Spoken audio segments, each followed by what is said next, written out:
Truth bomb పేరుతో YSR Congress party సంచలనమైన ఆరోపణ చేసింది.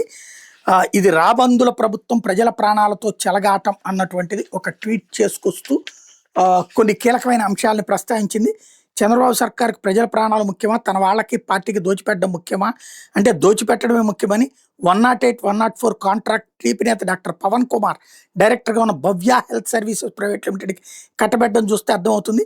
జీవీకే, ఈఎంఆర్ఐ వంటి విశ్వసనీయ సంస్థలను పక్కన పెట్టి టీడీపీ నేత కట్టబడ్డం వెనక పార్టీకి నెలకు 31 కోట్ల నగదు ప్రవాహాన్ని సృష్టించడం స్పష్టమవుతుంది.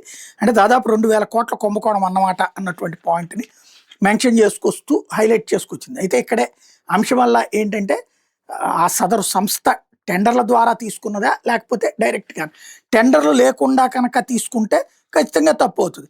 టెండర్లతో తీసుకుని ఉంటే కనుక అది ఎవరు తీసుకున్నా తప్పులేదు, అది వైసీపీ పార్టీ తీసుకున్నా తప్పులేదు. అది ఏంటి అన్నది తేలాల్సి ఉంది.